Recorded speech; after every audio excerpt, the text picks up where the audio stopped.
ठीक आहे. तर आज आहे आपलं chemical bonding lecture number 10. Lecture number 10 आजचं आपलं आहे. कालपर्यंत आपण काय काय शिकलो बोला. काल काय पाहिलं आपण?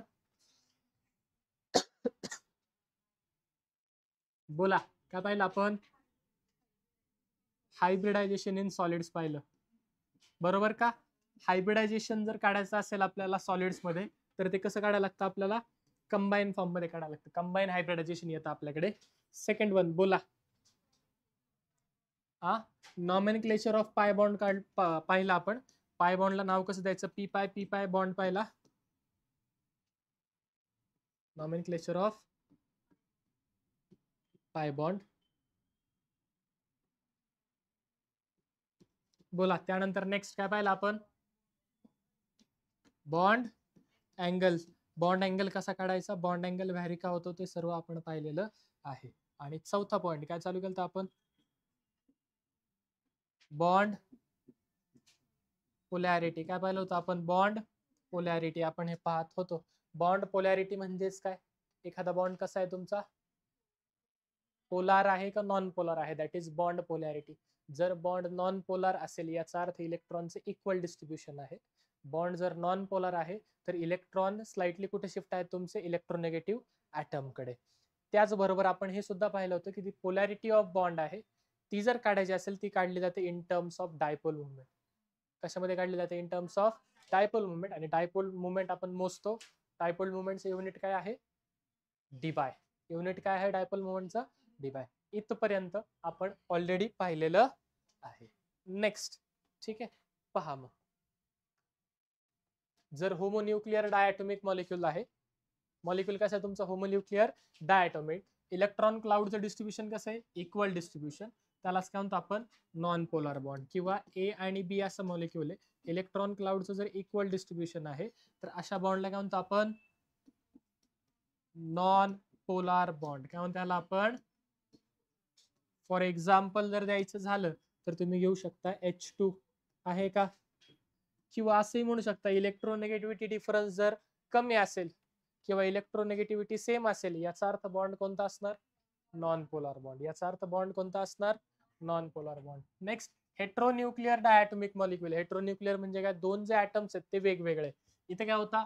होमोन्यूक्लिअर म्हणजे दोन जे ऍटम होते H2 हा पण H आहे, हा पण H आहे. ओके, वेगळा असला तरी इलेक्ट्रोनेगेटिव्हिटी डिफरन्स कमी आहे तसंही चालेल.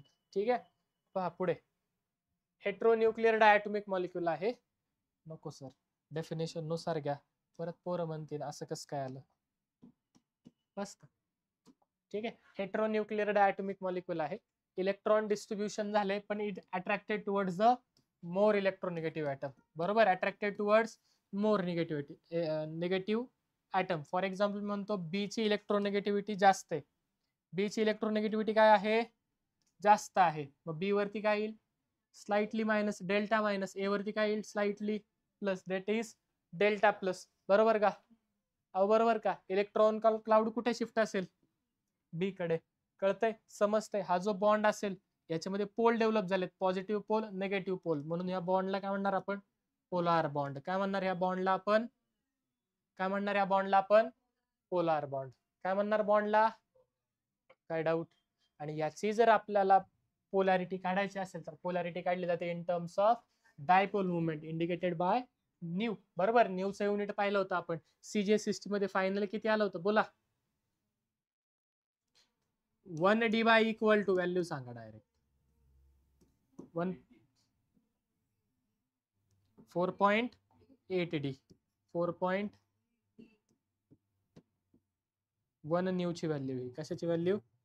1 न्यू इक्वल टू 4.8d. बरोबर का? 1 न्यू इक्वल टू 4.8d. हे ऑलरेडी आपलं झालेलं आहे. इक्वेशन कसं आलंय सगळं तुम्हाला लिहून दिलंय मी. डायरेक्टली आता आन्सर लिहिलंय. नसेल माहिती लास्ट लेक्चर पाहून घ्या. लास्ट लेक्चर मध्ये याचं पूर्ण एक्सप्लेनेशन तुम्हाला त्या ठिकाणी दिलेलं आहे. लिंक इथे आता फ्लॅश करत असेल.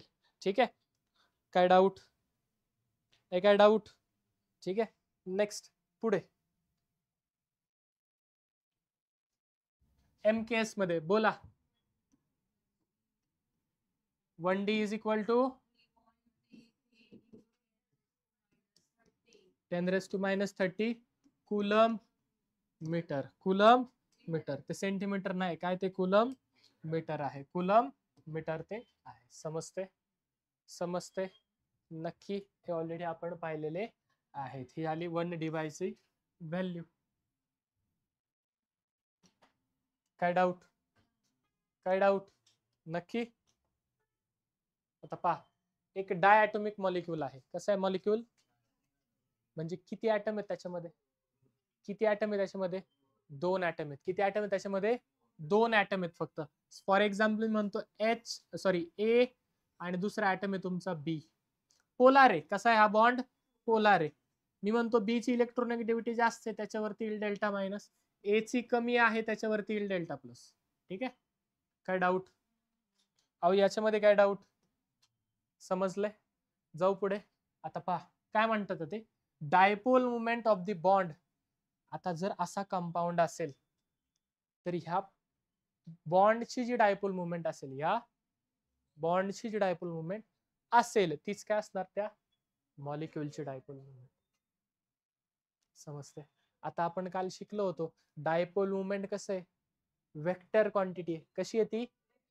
म्हणजे त्याला काय आहे? डायरेक्शन आहे. त्याला काय आहे? डायरेक्शन आहे. जर असा एरो दाखवलाय, असा जर एरो असेल, याचा अर्थ काय होतो? डायपोल मुवमेंटचे डायरेक्शन कुठे आहे? टुवर्ड्स दी बी आहे. टुवर्ड्स दी बी आहे. समजते? समजते? डायॲटॉमिक आहे मॉलिक्यूल. कसा आहे? डायॲटॉमिक मॉलिक्यूल आहे. त्याची जी हा जो बॉन्ड आहे, या बॉन्डची जी डायपोल मुवमेंट असेल तीच या मॉलिक्यूलची डायपोल मुवमेंट. सर असं का झालं? मला सांगा, ए आणि बी दोनच ऍटम आहेत. कुणी तिसरा आहे का? कुणी तिसरा आहे का? तुम्हाला जरी मॉलिक्यूलची काढायला लावली, तुम्ही कोणामध्ये काढणार? याच्यामध्ये आणि तिसरा कुणी आहे का? मग डायरेक्ट बॉन्डची काढा, तीच काय असेल? मॉलिक्यूलची. कळतंय? अहो कळतंय का? नक्की. कारण दोनच ऍटम आहेत त्या ठिकाणी, एकच बॉन्ड आहे. ज्या बॉन्डचे असेल डायपोल मुवमेंट, जी डायपोल मुवमेंट त्या बॉन्डची असेल तीच डायपोल मुवमेंट कशाची असणार? मल्टिपल बॉन्ड असेल तर मग मात्र आपल्याला सेपरेट सेपरेट काढावी लागेल. समजते? समजते? फॉर एक्झाम्पल जर द्यायचं झालं तर पहा, HF. बोला, एच आणि एफ तुम्हाला सांगितलं. बॉन्ड समजा बॉन्डची डायपोल मुवमेंट तुम्हाला दिली आहे, तुम्हाला सांगितलं मॉलिक्यूलची काढा. ठीक आहे, मी म्हणतो या बॉन्डची डायपोल मुवमेंट ए आहे, याचा अर्थ मॉलिक्यूलची किती असणार? मॉलिक्यूलची किती असणार? एच असणार. का? एकच बॉन्ड आहे. जी बॉन्डची डायपोल मुवमेंट तीच कशाची? मॉलिक्यूलची. तीच कशाची डायपोल मुवमेंट? मॉलिक्यूलची. काय डाऊट? असं कसं काय झालंय? कळलंय का? अहो समजलंय का? अहो कळलंय? नक्की लिहायचंय का? लिहा बरं पटकन. नेक्स्ट पहा, समजा पॉली ॲटॉमिक मॉलिक्यूल आहे. काय तुमच्याकडे? मगाशी कसा होता? कसा होता मगाशी? मॉलिक्यूल कसा होता? डायॲटॉमिक. आता मॉलिक्यूल कसा आहे बरं? आता मॉलिक्यूल कसा आहे तुमचा? Poly atomic. कसा आहे तो? म्हणजे एक, दोन किंवा दोन पेक्षा जास्त मॉलिक्यूल, दोन पेक्षा जास्त मॉलिक्यूल. फॉर एक्झाम्पल पहा, एक मॉलिक्यूल घेऊयात आपण ए नावाचा.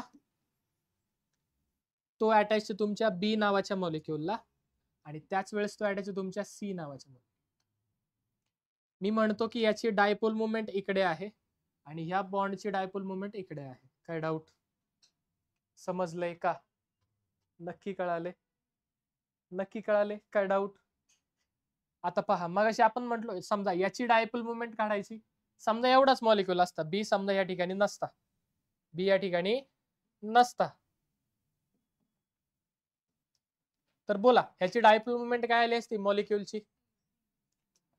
ज्या एसी जो बॉन्ड आहे त्या बॉन्डची जी डायपोल मुवमेंट असेल तीच या मॉलिक्यूलची डायपोल मुवमेंट असते. पण आता तसं आहे का?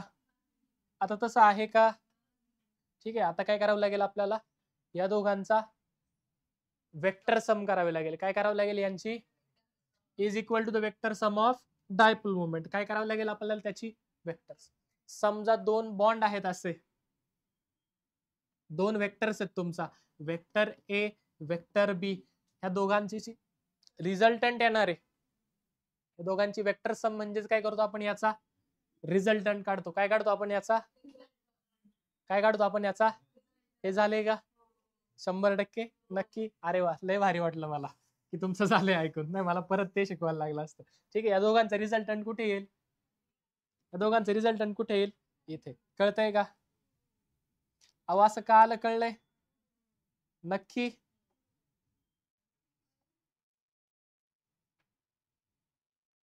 बोला, या दोघांचा रिझल्टंट असा इथे येईल. बरोबर, रिझल्टंटला मी म्हणतो आर. आणि रिझल्टंटची जर व्हॅल्यू काढायची असेल मला तर ती कशी काढणार मी?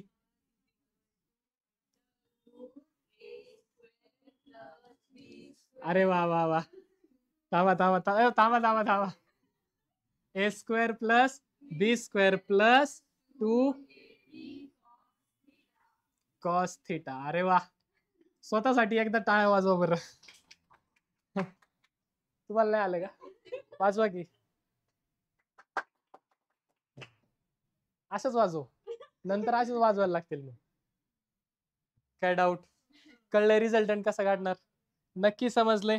याची डायपोल मुवमेंट समजा ए आली, याची बी आली, बरोबर. म्हणून A square plus B square plus 2ab cos theta. समजले? नक्की समजले?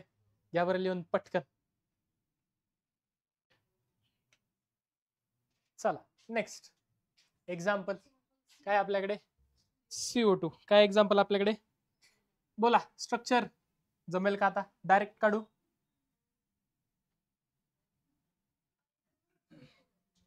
एक मिनिट थांबा. CO2 स्ट्रक्चर कसं असेल? काय डाऊट? अँगल किती आहे बरं? अँगल किती आहे मला सांगा? CO जो बॉन्ड आहे, CO जो बॉन्ड आहे त्याची डायपोल मोमेंट कुठे येईल? समजा मी म्हणतो त्याची डायपोल मोमेंट ही आहे. या CO ची डायपोल मोमेंट, CO बॉन्डच आहे ना बळा, डायपोल मोमेंट काय असेल सेम. याचा समजा मला रिझल्टंट काढायचा, मी कसा काढणार? Under root A square plus under root A square plus 2 square a into a b होता ना, ए इंटू ए स्क्वेअर होणार इंटू कॉस थिटा. किती आहे तुमचा? बरोबर का? कॉस 180 ची व्हॅल्यू किती? -1. कॉस 180 ची व्हॅल्यू किती? बरोबर का? मग पहा बरं, under root s 2a square minus cos 180 ची व्हॅल्यू किती? ओके, इथे आपण न्यू काढतोय, न्यू नेट काढतोय यांचा, बरोबर. नेट डायपोल मुवमेंट डायरेक्ट इथंच लिहू का? न्यू नेट इक्वल टू किती येईल बरं? Root two 2a square minus 2a square, बरोबर का? म्हणजे किती आली? 0. किती आली? कशी आली कळली का? कॉस 180 ची व्हॅल्यू किती? -1 पुट केली, हा प्लस 2a स्क्वेअर होता, तो काय झाला? -2a स्क्वेअर, ए स्क्वेअर ए स्क्वेअर आणि -2a स्क्वेअर कॅन्सल झाले. न्यू नेट आला तुमचा 0. न्यू नेट किती आला तुमचा? 0. काय डाऊट? काय डाऊट? पुढे कोणतं एक्झाम्पल आहे? BeCl2. ठीक आहे, चालतं. इथेच एक घेऊ का तुमचं अजून एक एक्झाम्पल?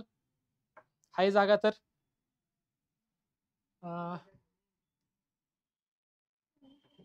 नाही तर राहू दे, चला.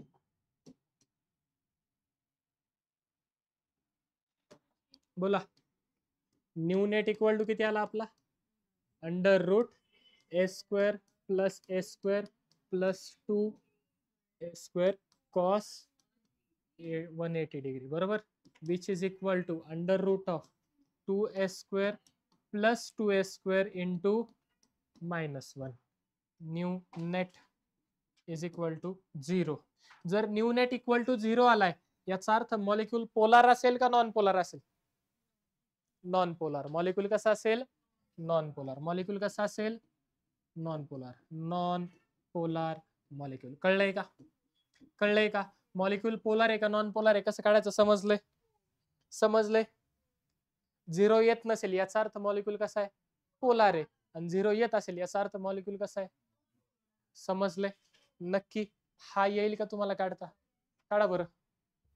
पहा बरं तुम्हाला जमतोय का? BeCl2 अँगल किती? अँगल किती? बोला न्यू नेटची व्हॅल्यू कशी काढणार तुम्ही? In root A square plus दोन्ही सारखे आहेत बरोबर, म्हणून इकडचे समजा ए म्हटलो आपण तर याची पण डायपोल मोमेंट किती येणार? ठीक आहे, सपोज करतोय आपण. Okay, 2a square cos 180 same मागच्या सारखं. न्यू नेट किती येणार तुमचा? 0. न्यू नेट किती येणार तुमचा? 0. जर न्यू नेट तुमचा 0 आला याचा earth it is a non polar molecule. Non polar molecule. It is a non polar molecule. घेऊ का पुढे? अहो घेऊ का पुढे?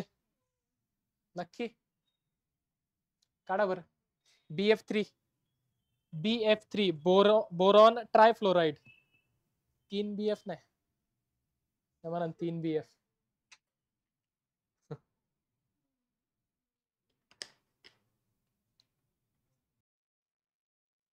पहा नेक्स्ट कोण आहे आपल्याकडे? BF3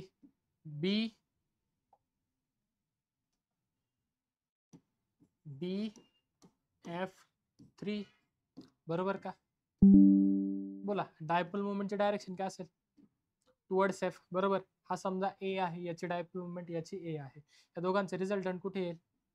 इथे येईल बरोबर का? रिझल्टंट कुठे येईल? इथे येईल. समजतंय? नक्की. दोघांमध्ये अँगल किती आहे? दोघांमध्ये अँगल किती? म्हणजे रिझल्टंटची जर व्हॅल्यू काढायची तर बोला न्यू नेट कसा येईल तुमचा? Under root A square plus A square plus 2a square cos 120 बरोबर का? बरोबर का? Mu net is equal to बोला under root of 2a square plus 2a square into minus 1/2 cos 120 ची व्हॅल्यू किती? सॉरी, कॉस 120 ची व्हॅल्यू किती असते? मायनस हाफ असते. किती असते? Minus half. ठीक आहे, म्हणजे बोला न्यू नेट इक्वल टू किती आलं? Under root of 2a square बोला मायनस ए स्क्वेअर बरोबर का?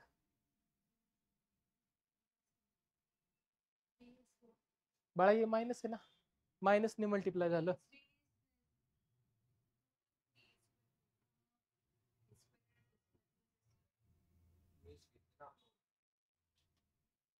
काय काय कोणते 3 आहे?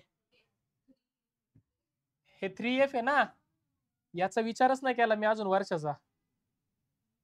इकडे निकडेच चाललंय माझं. रिझल्टंट आपण कोणामध्ये काढतो 2 बॉन्ड मध्ये काढतो ना. या 2 बॉन्डचा रिझल्टंट हा आहे ना. या 2 बॉन्डचा रिझल्टंटची ह्या आर ची व्हॅल्यू काढतोय आपण. वर्षाचा विचार केलाय का? नाही केलेला. या दोघांचे रिझल्टंट काढतो. दोघांमध्ये अँगल किती आहे? 120. दोघांमध्ये अँगल किती आहे?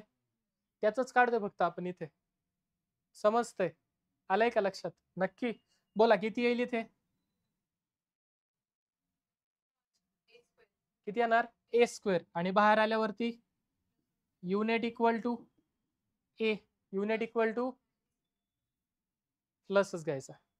ओके, मॉड्युलस घे बस. ओके, युनिट इक्वल टू किती आला? ए आला. याच्यात काय डाऊट? इथपर्यंत कळाले? हा कशासाठी आलाय तुमचा? रिझल्टंट साठी बरोबर का?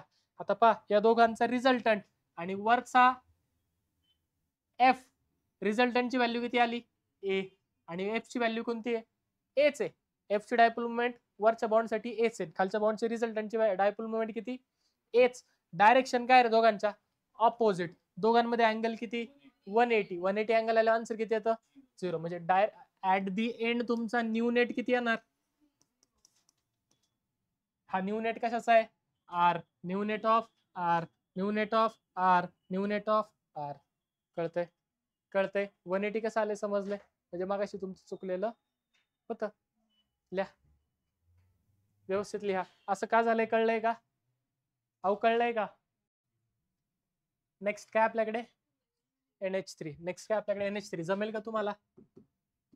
जमेल का तुम्हाला सोडवायला NH3? ठीक, होमवर्क सॉल्व करून आणायचं NH3. नेक्स्ट काय तुमच्याकडे? H2O. जमेल का H2O? अहो H2O जमेल का? पहा बरं जमतंय का चेक करा.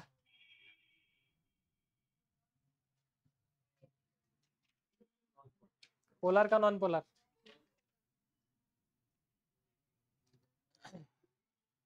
H2O स्ट्रक्चर कसं असतं? H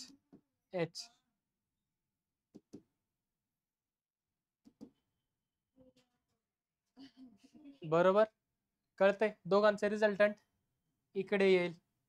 ओके, रिझल्टंटची व्हॅल्यू जी काय येईल, याची समजा डायपोल मोमेंट A, याची डायपोल मोमेंट A, कळतंय. या इलेक्ट्रॉन पेअरची इकडे, या इलेक्ट्रॉन पेअरची इकडे व्हॅल्यू काहीतरी येईल, पण 0 येणार. Here new net is not equal to 0, therefore molecule is polar. Molecule कसा असेल तुमचा? पोलार असेल. समजतंय? अहो समजतंय का? Next PCl5. काय तुमच्याकडे? PCl5. PCl5. थांबा 1 मिनिट. ओके, नेक्स्ट काय तुमच्याकडे? PCl5. पहा, फॉस्फरस त्याला किती क्लोरीन अटॅच? 5 क्लोरीन. म्हणजे तिघे काय असतील तुमचे? सेम प्लेन मध्ये. एक काय असेल तुमचा? Above the plane. दुसरा काय असेल तुमचा? Below the plane. या तिघांमध्ये अँगल किती? 120. तिघांमध्ये अँगल किती? जे विदिन द प्लेन आहेत तिघांमध्ये अँगल किती? या तिघांमध्ये अँगल किती असणार? 120 डिग्री. जर तिघांमध्ये अँगल 120 असेल, जर तिघांमध्ये अँगल 120 असेल, जर तिघांमध्ये अँगल 120 असेल, याचा अर्थ रिझल्टंटची व्हॅल्यू किती येते? न्यू नेट काय तो तुमचा? 0. इथे सुद्धा 120, इथे सुद्धा किती होता? 120, इथे सुद्धा किती होता? 120. जर तिघांमध्ये अँगल 120 असेल, तर न्यू नेट जो रिझल्टंट असतो तो किती येतो तुमचा? 0. तो किती येतो तुमचा? 0. काय डाऊट? म्हणजे तिघांचं रिझल्टंट किती येणार? 0. तिघांचं रिझल्टंट किती येणार? 0. ह्याच्यात काय डाऊट आहे का? नक्की. ओके, म्हणजे या तिघांची व्हॅल्यू किती? 0. आणि ह्या दोघांमध्ये याची बोला, याचा रिझल्ट, याची डायपोल मोमेंटची डायरेक्शन इकडे, याची डायपोल मोमेंटची डायरेक्शन इकडे. हाय का ऑपोजिट? म्हणजे अँगल किती दोघांमध्ये? 180. अँगल किती? 180. या तिघांची पण किती आली? कोणती तिघ? ओके, हे तिघ. नको सर, असं नाही, पेन बदलून सांगा. पहा, ओके, हे 3 जे विदिन द प्लेन आहेत, या तिघांची डायपोल मोमेंट किती येणार? 0 येणार. तिघांची डायपोल मोमेंट किती येईल?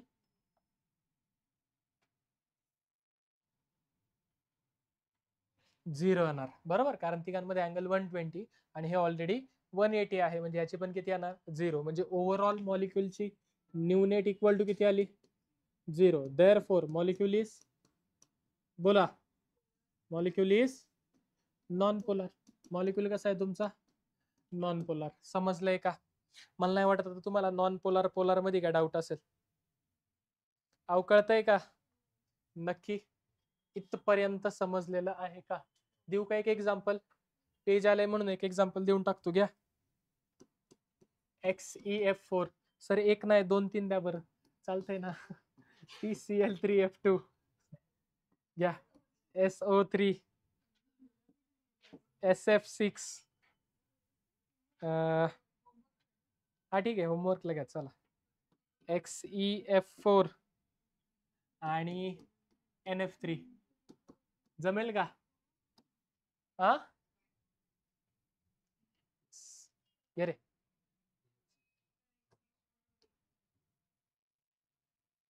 हे काय एकदा खोडलं, इथे काय होतं?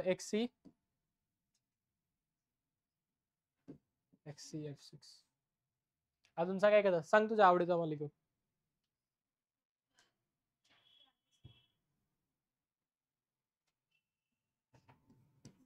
PCl3 किती येईल PCl3 ला 120 येणार ना, म्हणजे संपला विषय. काय सर बरं वाटलं लय दिवसांनी काहीतरी असे की जे येते आम्हाला आहे ना लगेच. त्याच्यात ट्विस्ट आहे, नीट नीट पाहून सॉल्व्ह करायचं. ठीक आहे, जायचंय पुढे. अहो जायचंय का पुढे?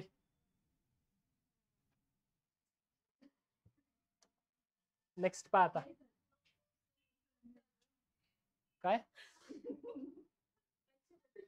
हा फॉर एक्झाम्पल समजा तुम्हाला बेन्झीन दिलाय. कोण दिलाय तुम्हाला?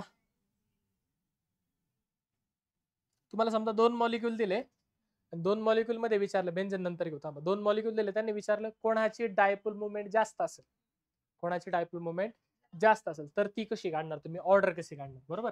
फॉर एक्झाम्पल त्यांनी दिले 2 मॉलिक्यूल, तुम्हाला एक दिला NH3 आणि दुसरा दिला तुला NF3.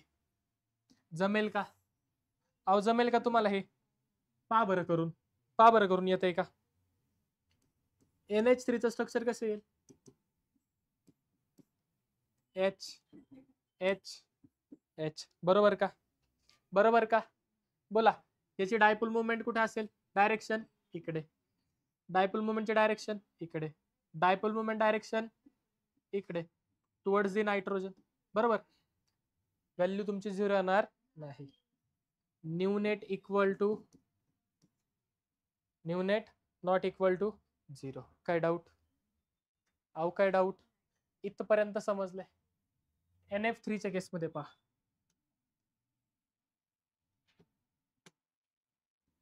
NF3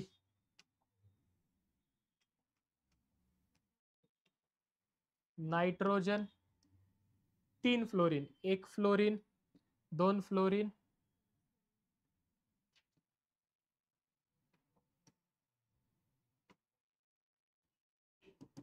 बोला.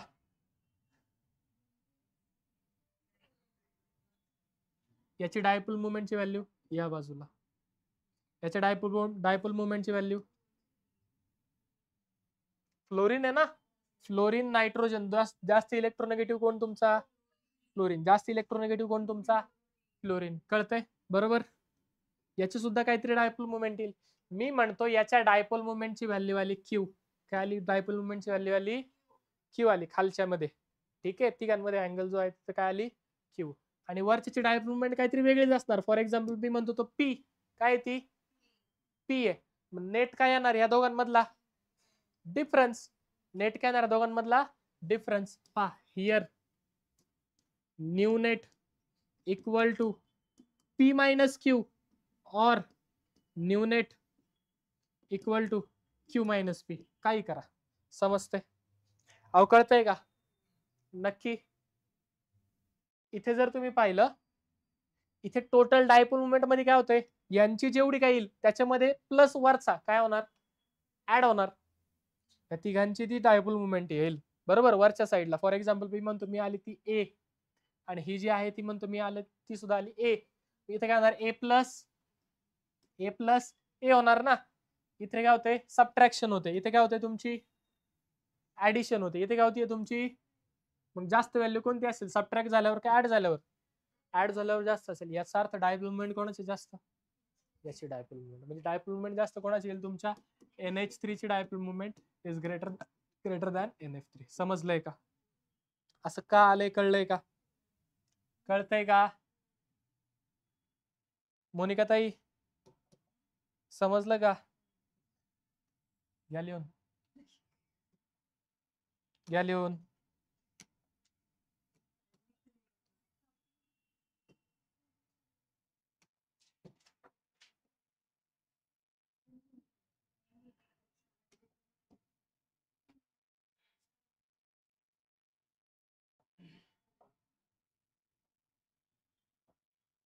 घ्या पटकन.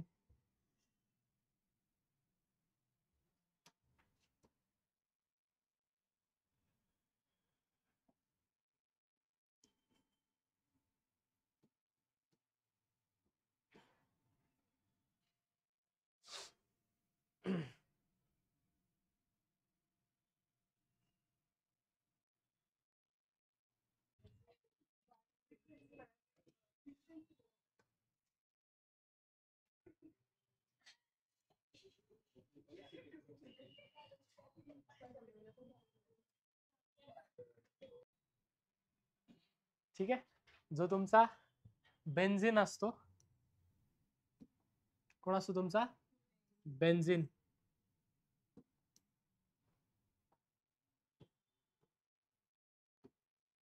या बेन्झिनच्या एजला कोण असतात रे हे? हा, कार्बन असतात. कोण असतात? कार्बन. आणि प्रत्येक कार्बनला किती हायड्रोजन? एक एक हायड्रोजन असतो प्रत्येक कार्बनला. किती हायड्रोजन असतात? एक एक हायड्रोजन प्रत्येक कार्बनला त्या ठिकाणी प्रेझेंट असतो. बरोबर ना? नक्की का? दोन असतात? ठीक आहे. जो बेन्झिन असतो त्याची नेट डायपोल मुवमेंट जी असते ती 0 असते. किती असते? पण जर बेन्झिन वरती येऊन कोण जर हेट्रो ॲटम लागला, कोणा लागला समजा, तर त्याची बेन्झिनची ती डायपोल मुवमेंट 0 राहत, ती डायपोल मुवमेंट बेन्झिनची 0 राहत नाही. ठीक आहे. डिपेंड तुमचा मग कोण अटॅच आहे त्याच्यानुसार तुमची डायपोल मुवमेंट व्हॅरी होऊ शकते. ठीक आहे. समजते?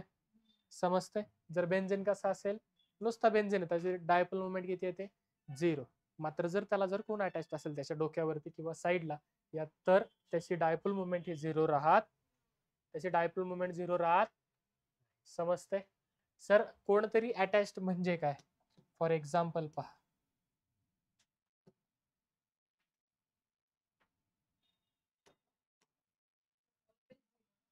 हो ठीक आहे. पहा, समजा अशी बेन्झिन रिंग आहे आणि त्याच्या डोक्यावरती समजा क्लोरीन अटॅच्ड आहे. कोण अटॅच्ड आहे? तर डायपोल मुवमेंटची व्हॅल्यू काय झाली? डायरेक्शन काय झाली? Towards the chlorine. समजते? अहो समजतंय का? अहो समजतंय का? नक्की? अहो नक्की? देऊ का एक एक्झाम्पल? पहा, समजा असा कंपाऊंड आहे तुमचा, इथे तुमच्याकडे क्लोरीन आहे आणि इथे क्लोरीन आहे. बोला, नेट डायपोल मुवमेंटची व्हॅल्यू किती येईल? पण किती? चला, कोणाची डायपोल मुवमेंट जास्त असेल सांगा. तो एक कंपाऊंड आहे तुमच्याकडे आणि हा एक कंपाऊंड आहे. बोला, कोणाची डायपोल मुवमेंटची व्हॅल्यू जास्त असेल? कोणाची डायपोल मुवमेंटची व्हॅल्यू जास्त असेल? बोला. का बरं पहिल्याची जास्त? पहिल्याची असेल तर का? दुसऱ्याची असेल तरी का?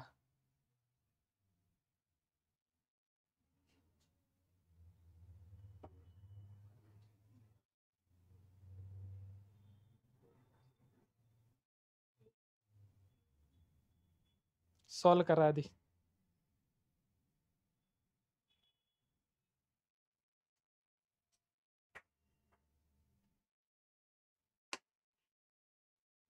अजून एक देऊ का?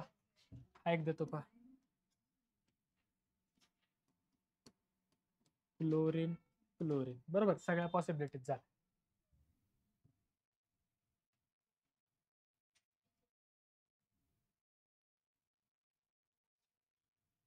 असं घ्या. चला थांबा. ऑर्थो मेटा झालाय, ऑर्थो झालाय, मेटा झालाय, पॅरा घ्या. याला मी ए म्हणतो, याला मी बी म्हणतो, याला मी सी म्हणतो. बोला.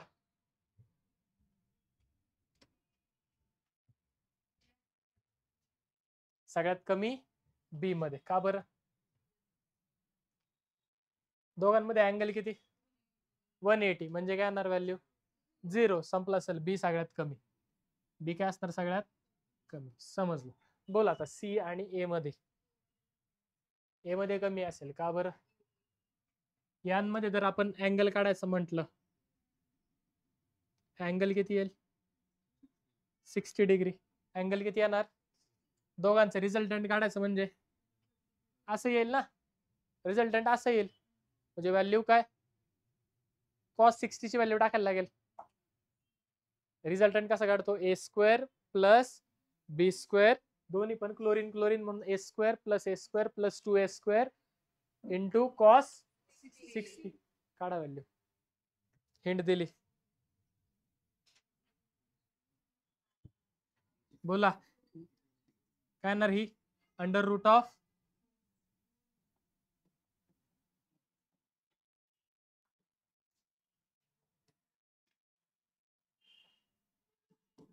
पहा mu R resultant equal to बोला S square plus S square plus 2s square into cos 60 degree आणि इथे काय येईल बरं न्यू आर इक्वल टू काय येईल S square plus A square plus 2s square इथे 60 इथे किती असेल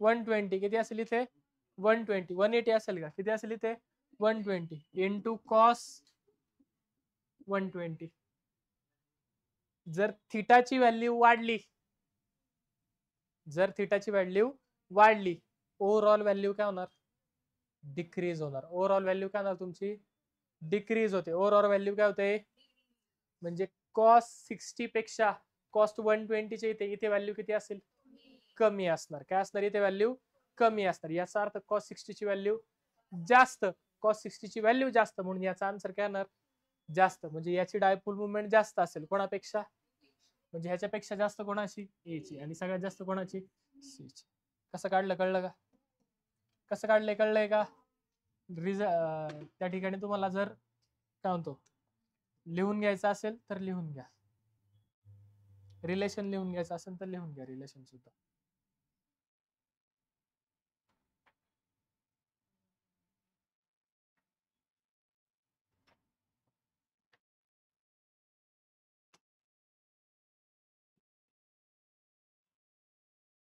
घ्या पटकन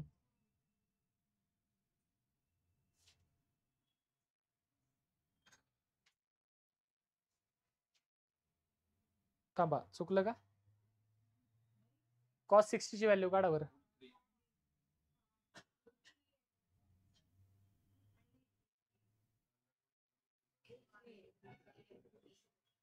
√3 म्हणजे किती 1.73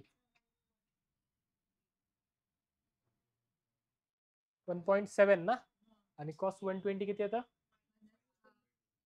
ओके म्हणजे ही व्हॅल्यू कमी आली आहे ना रिलेशन नाही ते नका घेऊ जे सांगितलं ते असंच सोडवा कॉस 120 किती मायनस हाफ बरोबर मायनस आली म्हणजे ही व्हॅल्यू कमी आली म्हणजे ए ची व्हॅल्यू काय येणार तुमची कमी येणार आणि सी ची व्हॅल्यू सर्वात जास्त म्हणजे बी सगळ्यात कमी त्यानंतर ए आणि त्यानंतर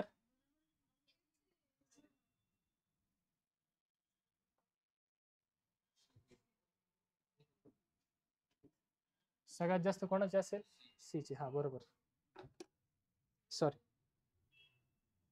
तेच हेच लिहिलं होतं का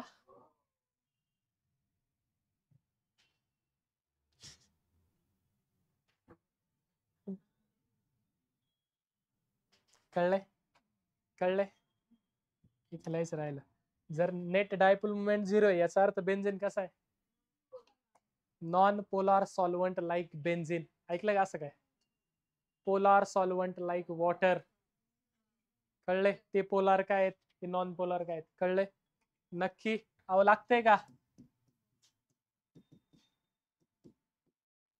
समजले हा नॉन पोलार काय बेन्झीन कळाले polar solvent non polar solvent in NPS आठवलं का असं काय झालंय का ठीक आहे dipole moment of a compound having regular geometry is 0 जर रेग्युलर जॉमेट्री असेल तर डायपोल मोमेंट किती येणार 0 रेग्युलर जॉमेट्री याचा अर्थ काय रेग्युलर जॉमेट्री म्हणजे काय all are bond pair all are bond pair किंवा काय म्हणू शकता तुम्ही त्याला 0 लोन पेअर कळतंय त्यालाच काय म्हणतो आपण अजून काय कंडिशन होती रेग्युलर जॉमेट्रीची एवढीच होती ठीक आहे डन झालं मग जर रेग्युलर जॉमेट्री असेल याचा अर्थ डायपोल मुवमेंटची व्हॅल्यू किती येणार रेग्युलर जॉमेट्री असेल तर न्यू नेट इक्वल टू किती येणार 0 काढून पहा रेग्युलर जॉमेट्री फॉर एक्झाम्पल पहा BeCl2 BF3 PCl5 PCl3 सगळ्यांची काय रेग्युलर जॉमेट्री. ओके बरोबर का? अहो आहे का?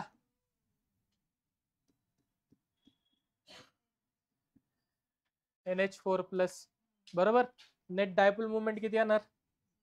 0. किती येणार नेट डायपोल मुवमेंट? कळलंय? याच्यात काही सांगण्यासारखं आहे का अजून? समजलंय?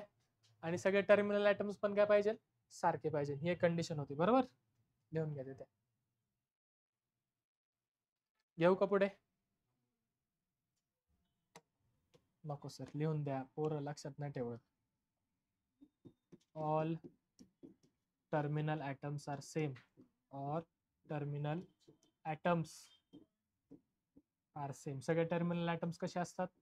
सगळे क्लोरीन तर सगळे क्लोरीन.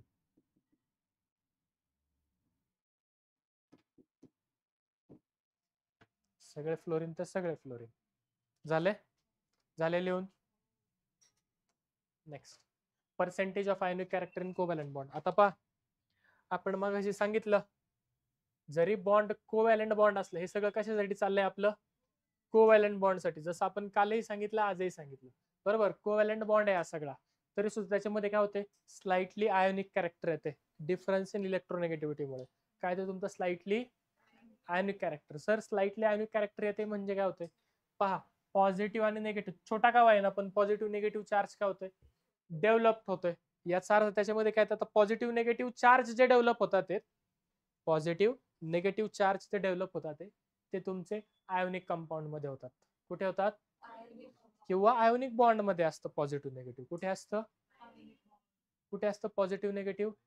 आयोनिक बॉन्ड मध्ये तुम्हाला पॉझिटिव्ह आणि निगेटिव्ह चार्ज दिसेल. पण इथे तुम्ही म्हणताय सर कोव्हॅलंट बॉन्ड आहे तरी त्याच्यामध्ये पॉझिटिव्ह निगेटिव्ह आहे. तर त्याला एक्सप्लेनेशन आपण ऑलरेडी दिलेलं आहे. कोणताही बॉन्ड 100% कोव्हॅलंट किंवा कोणताही बॉन्ड 100% नाही. जे कॅरेक्टर जास्त आपण म्हणतो तो बॉन्ड त्या टाइप मध्ये. समजते? त्यामुळे हा बॉन्ड कोव्हॅलंट काय? कारण ह्याच्यात कोव्हॅलंट कॅरेक्टरिस्टिक जास्त आहे, आयोनिक कॅरेक्टरिस्टिक कमी आहे. म्हणजे आयोनिक कॅरेक्टरिस्टिक थोडस आहे, कमी आहे पण आहे. मग जर मला ते पर्सेंटेज नक्की किती आहे बाबा आयोनिक कॅरेक्टर, जर मला आयोनिक कॅरेक्टर किती आहे, मला जर percentage of ionic character in covalent bond काढायचंय, काय करायचं मला? Percentage of ionic character in covalent bond. Percentage of ionic character in covalent bond जर मला काढायचं असेल तर कसं काढणार मी? Mu observed upon mu calculated किंवा यालाच कसं लिहू शकतो मी? Is equal to mu observed okay upon mu theoretical म्हणजेच कॅल्क्युलेटेड. कळाले?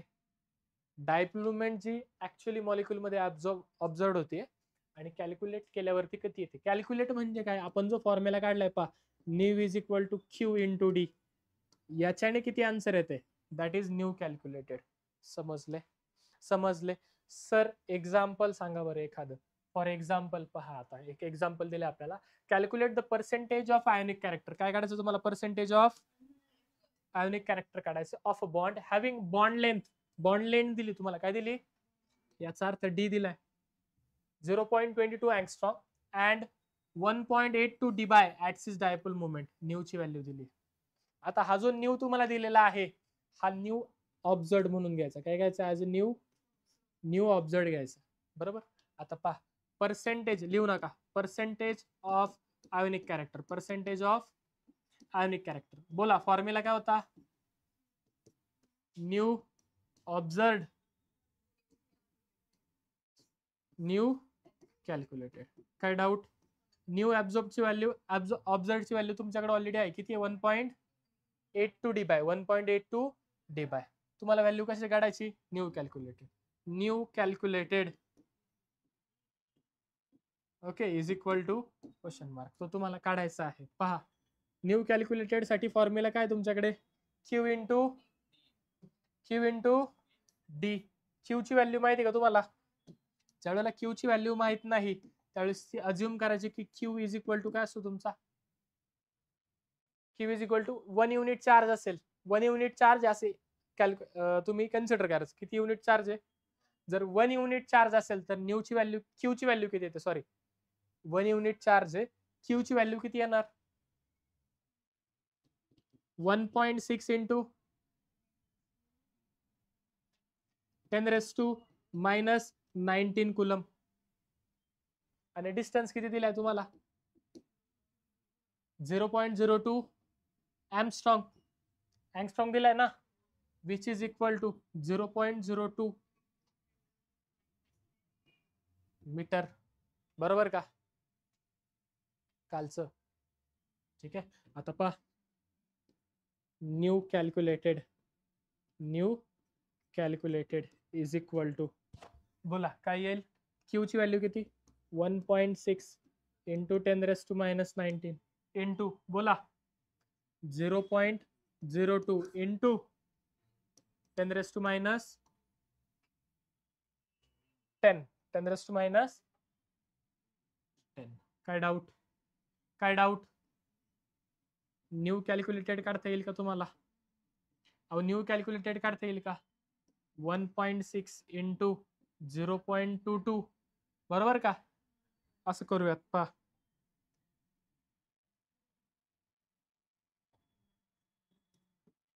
16 इंटू बरोबर इंटू 10⁻⁻10 आणि 10⁻⁻20 किती होईल, 10⁻⁻30.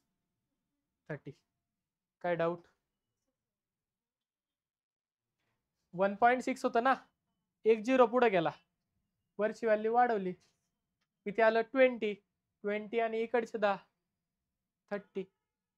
कळतंय, अहो कळतंय का नक्की, बोला बरं किती येईल न्यू कॅल्क्युलेटेड, हा 3.16 टू जा 32, 16 टू जा 32 प्लस 3 5 बरोबर, 3.52 इंटू 10⁻⁻30 किती कुलम मीटर. आता कुलम मीटरचं जर डिबाय मध्ये कन्वर्ट करायचं, कुलम मीटरचं कन्वर्जन कशामध्ये करायचंय, डिबाय मध्ये. पहा 1 डिबाय इक्वल टू किती कुलम मीटर इंटू 10⁻⁻30 बरोबर का. पहा बरं का 1 डिबाय ची व्हॅल्यू किती 3.33 इंटू आणि इथे काय आली 3.52 इंटू 10⁻⁻13 म्हणजे अप्रॉक्सिमेट 1च, अप्रॉक्सिमेट 1 बरोबर. अप्रॉक्सिमेट किती आली 1 डिबाय बरोबर का. कसं काढले कळले, अप्रॉक्सिमेट व्हॅल्यू घेतली तिथे, न्यू कॅल्क्युलेटेड बरोबर. आता या दोघांचं काय करायचं तुम्हाला, रेशो करायचा आहे बरोबर. देअरफोर पहा percentage of ionic character is equal to काय, mu observed upon mu calculated. बोला ऑब्झर्ड किती होता, हा 1.82 डिबाय 1.82 आणि ऑब्झर्ड किती आलाय तुम्हाला, कॅल्क्युलेटेड किती आलाय 1, अप्रॉक्सिमेट व्हॅल्यू ही 1. ठीक आहे, इक्वल टू 1.82. दरवेळेस ती सारखीच येईल असं काही नाही. पर्सेंटेज ऑफ आयोनिक कळले, म्हणजे त्या कोव्हॅलंट बॉन्ड मध्ये आयोनिक कॅरेक्टरचा पर्सेंटेज किती आहे, हा बे पर्सेंटेज काढलं ना, पर्सेंटेज काढलं, असं काय करतो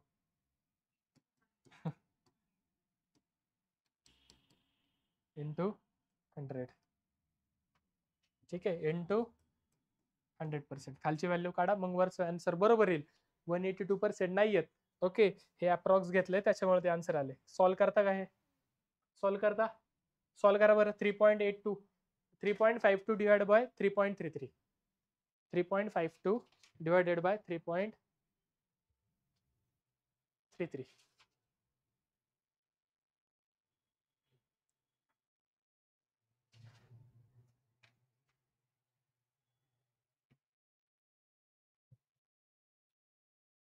ते येईल तुमचं 1.05. ठीक आहे, म्हणजे तिथंच आलं परत बरोबर आहे. काय आलं 1.05. बरोबर, म्हणजे इथे किती येईल 1.05.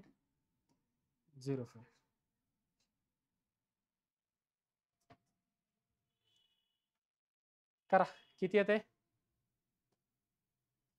1.82 डिवायडेड बाय 1.05. ठीक आहे 173. ठीक, किती आलं तुमचं approximate answer?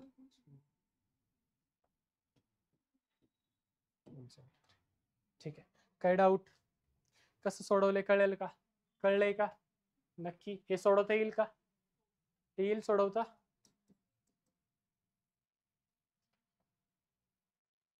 A dipole moment of is 1.5 dipole moment of, हो मॉलिक्युलच नाही दिलेलं का? एक मिनिट थांबा, क्वेश्चन राहिलाय. इथला मॉलिक्यूल घ्या. Okay, is 1.5. याची डायपोल मुवमेंट किती आहे? 1.5. द डायपोल मुवमेंट ऑफ, याची डायपोल मुवमेंट तुम्हाला काढायची.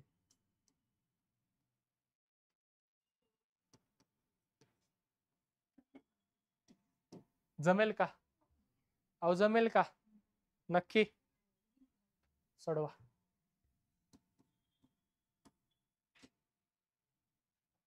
इथपर्यंत काय डाऊट? इथपर्यंत काय डाऊट? नक्की समजले? 100%? ठीक आहे, बाकीचं आपण. ठीक आहे, नेक्स्ट काय आपल्याकडे?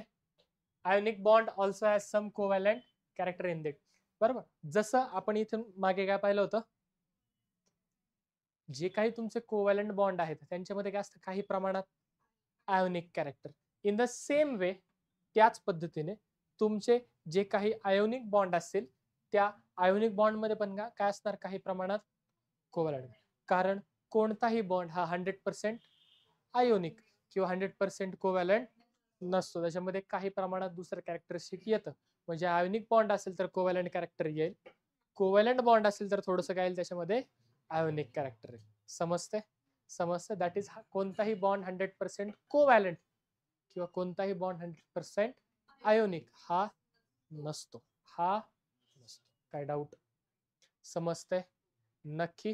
ठीक आहे. पहा, the ionic bond also has some covalent character in it. त्याच्यामध्ये काय आहे, काही प्रमाणामध्ये कोव्हॅलंट कॅरेक्टर सुद्धा आहे. सर कस काय आलं कोव्हॅलंट कॅरेक्टर?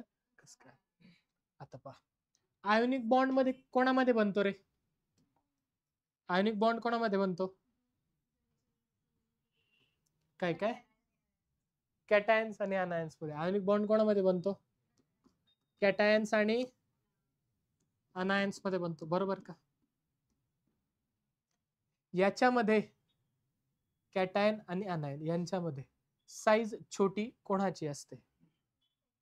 कॅटायनची साईज छोटी असते का अनायनची साईज छोटी असते? कॅटायनची साईज काय असते? छोटी असते. आणि चार्ज कोणता असतो? म्हणजे ह्यांच्या कॅटायनच्या अराउंड चार्ज कोणता असणार? पॉझिटिव्ह फील्ड असेल, बरोबर का? आणि मोठी साईज कोणाची असते? मोठी साईज कोणाची असते? समजते. अनायनच्या भोवती काय असेल? काय असेल? काय डाऊट? अहो काय डाऊट? ज्या वेळेला हा कॅटायन या अनायनच्या बाजूला येईल, कोणाच्या बाजूला येईल? अनायनच्या. यांच्यामध्ये बॉन्ड कोणता असणार आहे? आयोनिक बॉन्ड, बरोबर. काय डाऊट? याच्या न्यूक्लियस पासून ते याच्या न्यूक्लियर इंटरन्यूक्लियर डिस्टन्स म्हणजे तुमची बॉन्ड लेंथ, बरोबर. ठीक आहे, पण हा पॉझिटिव्ह चार्ज काय करेल? हे जे नेगेटिव्ह डिस्ट्रीब्युशन आहे अनायनच्या बाजूला त्याला डिस्टर्ब करेल. काय करेल? स्लाइटली हे पॉझिटिव्ह चार्ज आहे का नाही, हे काय करेल, या निगेटिव्ह चार्जला काही प्रमाणात स्वतःकडे ओढेल. काही प्रमाणात काय करेल? मी म्हणतो त्यांनी स्वतःकडे ओढल्यानंतर पहा असं काहीतरी स्ट्रक्चर तुमचं तयार झालं. आधी हे असं होतं, पण आता डिसऑर्टेड स्ट्रक्चर तयार झालं. कोणतं स्ट्रक्चर तयार झालं तुमचं? डिसऑर्टेड स्ट्रक्चर. कोणतं स्ट्रक्चर तयार झालं? डिसॉर्टेड. डिसॉर्टेड स्ट्रक्चर कसं आहे तुमचं, जे निगेटिव्ह फील्ड आहे ना तुमची ती इथे आली. कुठे आली निगेटिव्ह फील्ड तुमची, समजलंय. आता निगेटिव्ह फील्ड इथे आली म्हणजेच काय, या दोन आयन्सच्या कुठे आली ती मध्ये. कुठे आली दोन आयन्सच्या, जर तुमचं इलेक्ट्रॉनचं डिस्ट्रीब्युशन, हे कोणाचं डिस्ट्रीब्युशन होतं, इलेक्ट्रॉनचे फील्ड होते बरोबर. इलेक्ट्रॉनचं डिस्ट्रीब्युशन जर बॉन्डच्या दोन ऍटम्स आहेत असे आणि दोन ऍटम्सच्या मध्ये असेल, दोन ऍटम्सच्या जर समजा हे दोन ऍटम्स आहेत ओके, आणि ह्या दोघांच्या मध्ये अशी इलेक्ट्रॉन फील्ड आहे तुमची, म्हणजे बॉन्ड कोणता होता रे, कोव्हॅलेंट बॉन्ड कोणता होतो. आणि जर ती अशा पद्धतीने असेल, इलेक्ट्रॉन पेअर जर एकाकडे तुमची काय होत असेल, शिफ्ट होत असेल, तर इथे कोणता बॉन्ड म्हणतो आपण याला, आयोनिक. आणि इथे काय म्हणणार आपण त्याला, म्हणजेच या कॅटायन मुळे काय झालं, कॅटायन वरती असलेल्या पॉझिटिव्ह चार्ज मुळे अनायन मधले जे इलेक्ट्रॉनचं डिस्ट्रीब्युशन आहे ते काय झालं, थोडंसं डिसऑर्ड झालं. काय झालं, थोडंसं डिसऑर्ड झालं आणि कुठे आलं, दोघांच्या मध्ये आलं. आणि काय झालं, या बॉन्ड मध्ये थोडंसं कोव्हॅलेंट कॅरेक्टरिस्टिक डेव्हलप झालं. कोणतं कॅरेक्टरिस्टिक डेव्हलप झालं, काय डेव्हलप झालं, थोडंसं कळले. आयोनिक बॉन्ड मध्ये कोव्हॅलेंट कॅरेक्टर का आले, कळाले, समजले. मग पहा, हा कॅटायन जेवढा स्ट्रॉंग असेल, हा कॅटायन जेवढा, तेवढी इलेक्ट्रॉन काय होतील, जास्त खेचले जातील. समजते. म्हणजे पॉझिटिव्ह चार्ज जेवढा जास्त, तेवढं कोव्हॅलेंट कॅरेक्टर काय असेल, जास्त असेल. तेवढं कोव्हॅलेंट कॅरेक्टर काय असेल, तेवढं कोव्हॅलेंट कॅरेक्टर काय असेल. कारण की जर पॉझिटिव्ह चार्ज जास्त आहे म्हणजे ते इलेक्ट्रॉन क्लाउडला काय होईल, चांगल्या प्रकारे ओढून धरेल. ओके, मग ही जी ऍबिलिटी आहे कोणाची, कॅटायनची, कॅटायनची ability to distort the electron cloud, to distort the कोणाची, anions. The ability of cation to distort the electron cloud of the anion is known as polarizing power. Is known as, असं काही ऐकलंय का आपण, पोलरायझिंग पॉवर. काय झाली ती कॅटायनची पोलरायझिंग power. आणि अनायन किती प्रमाणामध्ये डिसॉर्ट झालाय, the ability of anion to get distort, the ability of an anion to get distort is known as polarizability. काय डाऊट, काय डाऊट, समजलंय, समजलंय का, अहो समजलंय का नक्की. The ability of cation to distort the electron cloud of an anion is known as polarizing power. काय म्हणतो त्याला आपण, त्याची polarizing power. The tendency of an anion to undergoes distortion in its electron cloud is known as polarizability of anion. कळतंय, कळतंय का नक्की. as covalent bond has some partial ionic character, in the same way ionic bond also has some partial covalent character. तेच सांगितलं, जसं covalent bond मध्ये ionic character असतं तसंच आयोनिक बॉन्ड मध्ये काय तुमचं, कळतंय, कोव्हॅलेंट कॅरेक्टर का, इथे तुम्हाला एक्सप्लेन केलेलं आहे. कॅटायनची पॉवर पोलरायझिंग पॉवर आणि अनायनची ऍबिलिटी पोलरायझिबिलिटी. अनायनची ऍबिलिटी म्हणजेच काय, पोलरायझिबिलिटी. एनी डाऊट, 100% दोघांच्या डेफिनेशन तुम्हाला इथे दिलेल्या आहेत. जमेल का तुम्हाला, लिहायला जमतील का, ठीक आहे. नेक्स्ट पहा आता पुढे, smaller the size of cation. Cation जेवढा तुमचा छोटा असेल, जेवढा छोटा कॅटायन याचा अर्थ त्याच्यावरती चार्ज काय झाला, पॉझिटिव्ह चार्ज खूप जास्त. म्हणजे पहा एखाद्यावरती Na+ आणि Na2+, बोला छोटा कोणता असेल, Na2+ छोटा असेल. का बरं, इथून एक इलेक्ट्रॉन गेला, आधी जर ऑर्बिटल असं होतं, आता काय झालंय, असं झाले का, एक इलेक्ट्रॉन अजून गेला. म्हणजे जेवढा पॉझिटिव्ह चार्ज जास्त, तेवढा कॅटायनची साईज काय असते, छोटी. तेवढी कॅटायनची साईज काय असते, छोटी. कळते. मग पहा, smaller the size of cation, smaller the size of cation and larger the size of anion, greater is the covalent character in the ionic bond. म्हणजे पहा, percentage of covalent characteristic, percentage of covalent character is directly proportional to, बोला larger the size of anion, directly proportional to size of anion. Size of anion जास्त म्हणजे covalent character जास्त, directly proportional to size of anion. बोला, and inversely proportional to size of cation. Any doubt? Any doubt? किंवा असं म्हणू शकतो का पोलरायझिंग power of cation म्हणू शकतो, किंवा पा यालाच कसं लिहू शकतो आपण, directly proportional to polarizing power of कोणाची, cation, and directly proportional to polarizability of anion. काय डाऊट? समजले? त्यांच्या टर्म मध्ये लिहिलेलं आहे. कळले? नक्की कळलेत? चारही डेफिनेशन्स लक्षात आल्यात? समजले? कोव्हॅलंट कॅरेक्टर कशाला प्रोपोर्शनल आहे? तुमच्या पोलरायझिंग पॉवर ऑफ कॅटायन किंवा पोलरायझिबिलिटी ऑफ anion. बरोबर. आता जेवढं कोव्हॅलंट कॅरेक्टर जास्त तेवढं आयनिक कॅरेक्टर, हे सांगायची गरज आहे का? सांगायची गरज आहे? आले लक्षात? अहो समजलंय का? नक्की. हाच काय आपला पजान्स रूल, हाच काय आपला पजान्स रूल. काय डाऊट? अहो काय डाऊट? मग पहा आता नेक्स्ट पजान्स रूलचं पहिलं स्टेटमेंट, ग्रेटर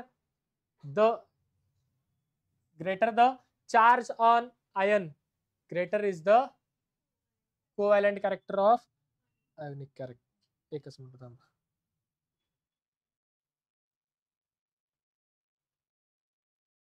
एक मिनिट थांबा, काहीतरी वेगळी स्लाइड आली. ठीक आहे, बरोबर आहे. Greater the charge on ion greater is the covalent character of ionic bond. Ionic बॉन्डचं कॅरेक्टर सांगितलं. कोणाचं?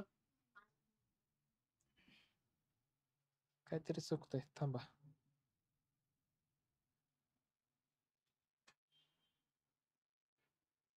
ठीक आहे, नाही बरोबर आहे. ठीक आहे, पहा, greater the charge on ion greater is the covalent character. जेवढा चार्ज जास्त तेवढं काय जास्त असतं? Ionic character. तेवढं जास्त काय असतं?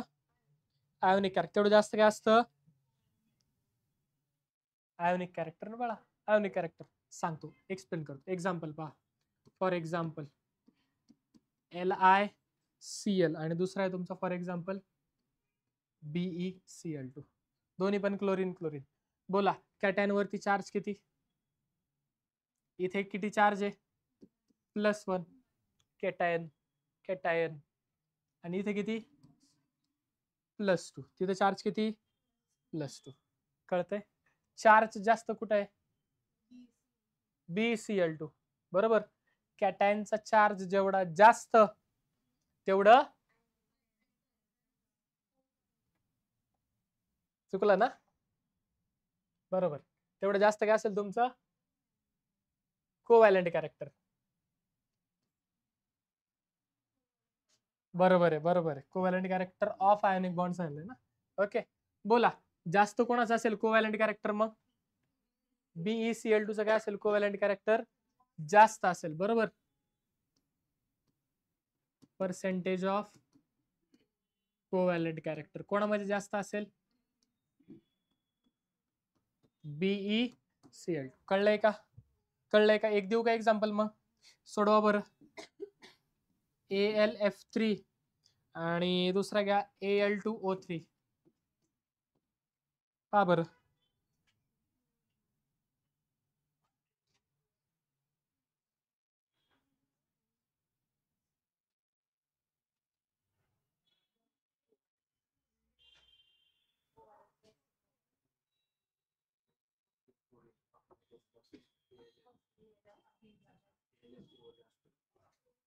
बोला, जास्त कोणावरती? कोव्हॅलंट कॅरेक्टर जास्त कोणाचा असेल?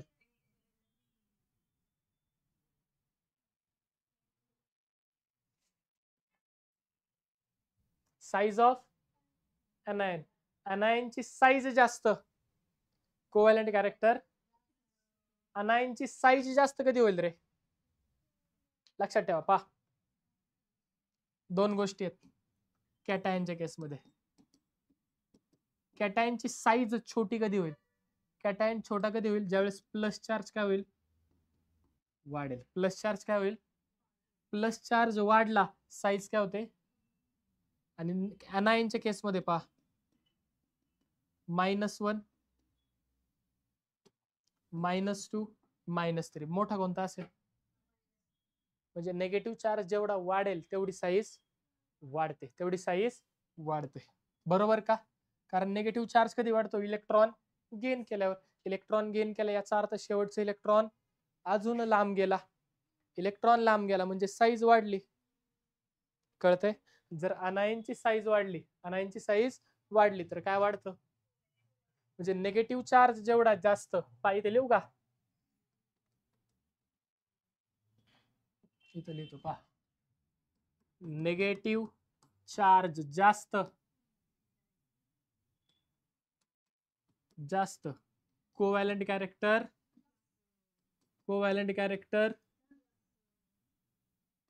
जास्त. कळतंय?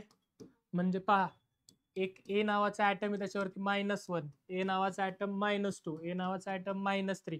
बोला कोव्हॅलंट कॅरेक्टर जास्त कोणामध्ये? Covalent character. कोणतं कॅरेक्टर? काय डाऊट? आणि त्याच वेळेस पहा पॉझिटिव्ह चार्ज जास्त. नीट पाहिजे, कन्फ्युजिंग स्टेटमेंट आहे. पॉझिटिव्ह चार्ज जास्त झालाय. पॉझिटिव्ह चार्ज काय झाले आता? जास्त झालाय. पहा फॉर एक्झाम्पल ए नावाचा ऍटम आहे त्याच्यावरती आपण म्हणूयात की +1 ए नावाचा ऍटम आहे. ए +1 +2 आणि +3 असं त्याच्यावरती काय आहे? तुमचा चार्ज आहे. बोला पॉझिटिव्ह चार्ज जास्त, कोव्हॅलंट कॅरेक्टर कमी. कोव्हॅलंट कॅरेक्टर काय असणार? कमी असणार. म्हणजे सगळ्यात कमी कोणामध्ये असेल? A+3 मध्ये काय असेल तुमचं कोव्हॅलंट कॅरेक्टर? काय ही? Covalent character. याच्यात काही डाऊट? काय डाऊट? नक्की. जाऊ पुढे. पहा इथे काय झालंय आपल्याकडे. कॅटायन अल्युमिनियम, दुसरा कॅटायन काय? अल्युमिनियम. दोन्ही पण काय झाले? सेम झाले. कॅटायन नाही मग काय चेक करा? अनायन. एकीकडे एफ आहे दुसरीकडे ओ. का बरं? एफ वरती चार्ज किती येईल इथे? -1 आणि ओ वरती किती येईल? -2. निगेटिव्ह चार्ज जास्त, कोव्हॅलंट कॅरेक्टर जास्त. बोला कोणाचं कोव्हॅलंट कॅरेक्टर जास्त असेल? Okay, percentage of covalent character. असं का आलंय कळलंय? मागे तुम्हाला लिहून दिलेलं आहे. अजून एक देऊ का एक्झाम्पल? देऊ का? बोला LiF NaF केली ना रबडी. घ्या चला. बोला सस्ती फ्री. घे बाई सस्ती फ्री. रबडी राहिले ना सर, रस लिहा फक्त. करा. हे एक्झाम्पल झाले कुठेतरी?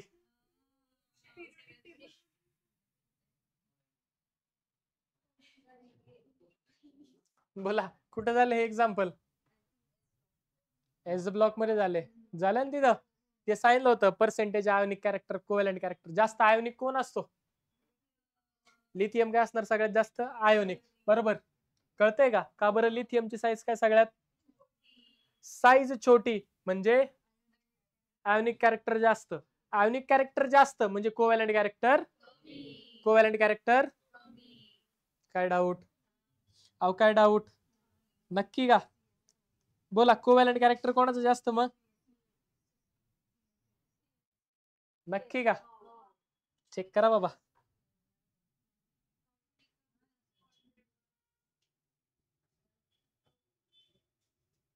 कॅटायनची साईज काय पाहिजे?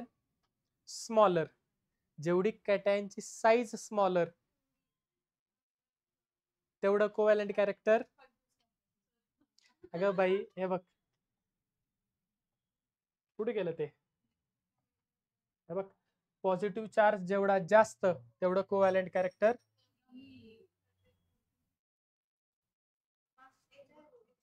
याच्या मागची स्लाइड बरोबर. साईज ऑफ कॅटायन जेवढी, साईज ऑफ कॅटायन जेवढं कमी तेवढं कोव्हॅलंट कॅरेक्टर. कॅटायनची साईज काय पाहिजे, कमी पाहिजे, तर कोव्हॅलंट कॅरेक्टर काय असतं, याच्यात काय डाऊट. कॅटायनची साईज काय पाहिजे, तर कोव्हॅलंट कॅरेक्टर काय. हे क्लिअर आहे, हे क्लिअर आहे. ह्याच्यात सगळ्यात छोटा कॅटायन कोणता असेल, लिथियम. मग त्याच्यामध्ये कोव्हॅलंट कॅरेक्टर, त्याच्यामध्ये कोव्हॅलंट कॅरेक्टर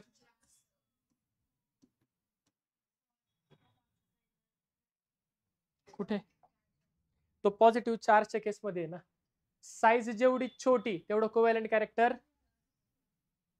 पॉझिटिव्ह चार्ज जास्त झालाय, पॉझिटिव्ह चार्ज काय झालाय म्हणजे पहा, एक तुमच्याकडे Na आणि एक काय तुमच्याकडे Na प्लस, समजतंय. हा Na आणि हा काय तुमचा Na प्लस. पॉझिटिव्ह चार्ज जास्त, साईज कमी, साईज काय झाली कमी झालं, कळतंय, आलं का लक्षात. साईज कमी म्हणजे कोव्हॅलंट कॅरेक्टर. आलं का आता समजलंय. थांबा एकच मिनिट.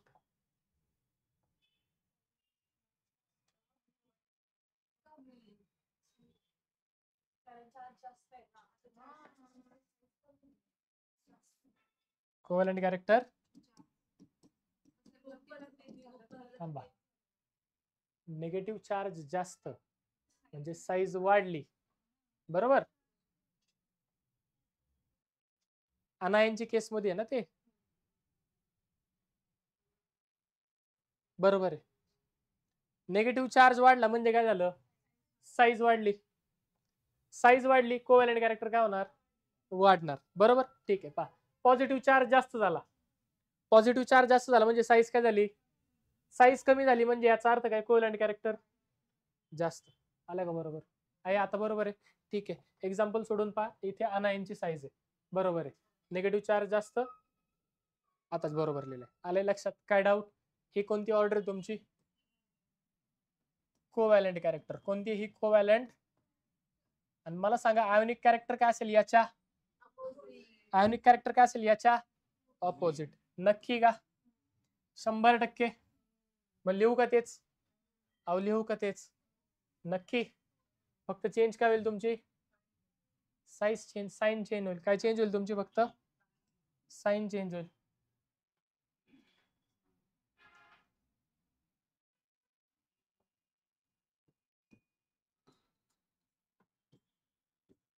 कशाच झाली ही, आयोनिक कॅरेक्टर. कशाच झालं हे, म्हणजे सगळ्यात जास्त आयोनिक कोणतं, खाली गेल्यावरती मेटलची टेंडन्सी काय होतं रे, इलेक्ट्रॉन देण्याची जास्त, पॉझिटिव्ह. कळतंय. इथे काय म्हणू शकतो आपण, टॉप टू बॉटम जाताने कोव्हॅलंट कॅरेक्टर काय होतं, कमी होतं. आणि आयोनिक कॅरेक्टर काय होतं, आयोनिक कॅरेक्टर काय होतं, समजते. नक्की देऊ का एक एक्झाम्पल, येईल का सॉल्व करता, घ्या बरं. कार्बोनेट घ्या, BeCO3, बेटी मांगे कार, बस एवढंच घ्या, चला घ्या पटकन. बोला ऑर्डर काय येईल, ऑर्डर काय येणार, सगळ्यात जास्त कोव्हॅलंट कॅरेक्टर कोणामध्ये, BeCO3. कळलंय, percentage of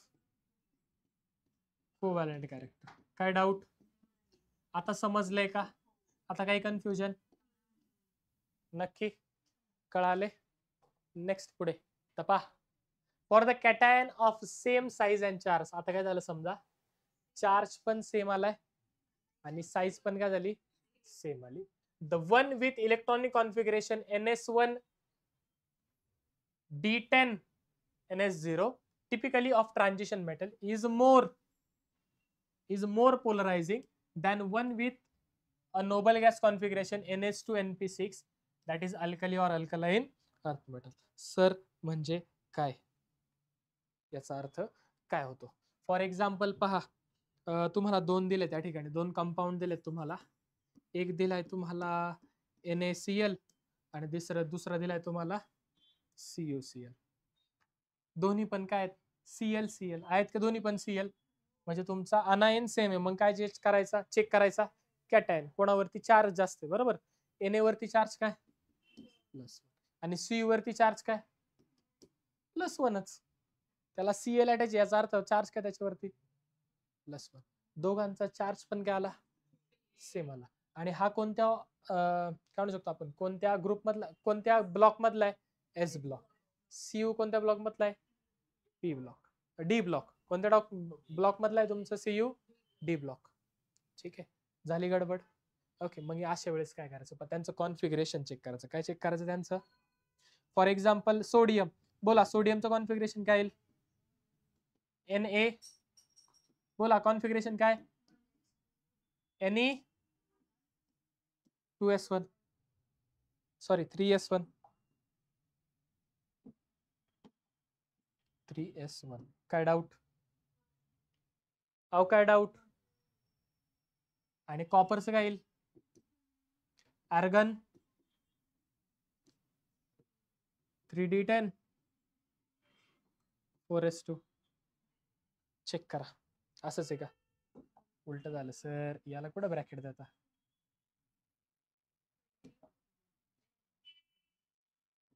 argon 3d10 4s2, बरोबर का? हे कॉपरचं झालं 4s1 3d10 ना, 4s1 सॉरी. ठीक आहे, हे Na चं झालं, हे Cu चं झालं. इथे Na कोणत्या स्टेट मध्ये? +1. +1 याचा अर्थ हा इलेक्ट्रॉन गेला. मग Na+ चं काय येईल? निऑन. निऑन याचा अर्थ काय? NS2 NP6. आलं का? नोबल गॅस कॉन्फिगरेशन आलं. कोणतं आलं?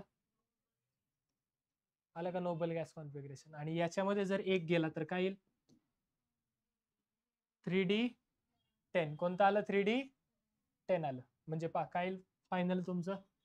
3d10 आणि NS0. अहो आलंय का? अरे ठीक आहे, मग Cu चं काय येईल? 3d10 4s0.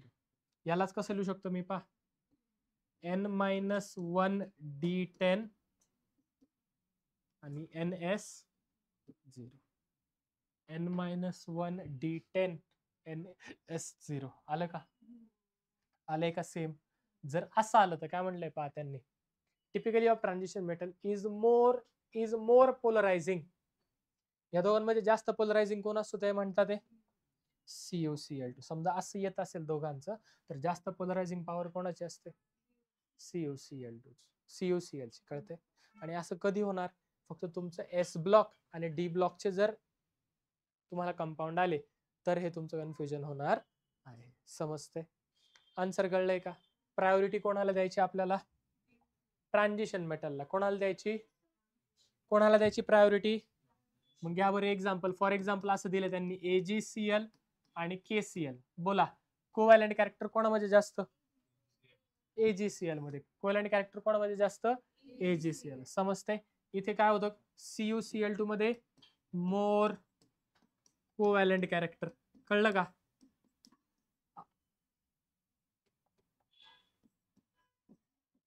समजतंय का? इथे कोणामध्ये जास्त असणार? त्याचं रिझन तुम्ही लिहू शकता. रिझन लिहायचं येतं, ठीक आहे. हे ब्लँक सोडायचं नाहीये तुम्हाला. मागे मी लिहून दिले सेम, इथे तुम्हाला लिहायचं आहे. Agचं कॉन्फिगरेशन, Kचं कॉन्फिगरेशन.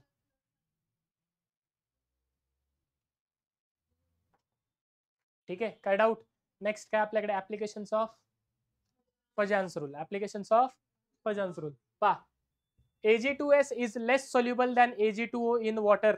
काय म्हणतात ते? Ag2S जो आहे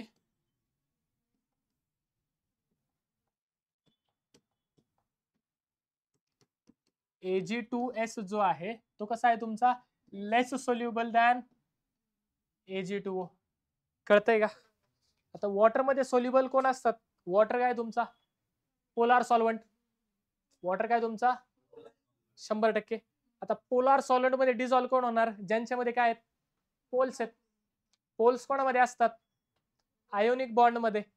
पोल्स कोणामध्ये असतात? किंवा आयोनिक कंपाऊंड मध्ये. म्हणजे ज्यांच्यामध्ये आयोनिक कॅरेक्टर जास्त ते काय असणार वॉटर मध्ये? एखाद्यामध्ये आयोनिक कॅरेक्टर जास्त याचा अर्थ कोव्हॅलंट कॅरेक्टर. म्हणजे ज्याच्यामध्ये कोव्हॅलंट कॅरेक्टर जास्त असेल तो वॉटर मध्ये लेस सोल्युबल.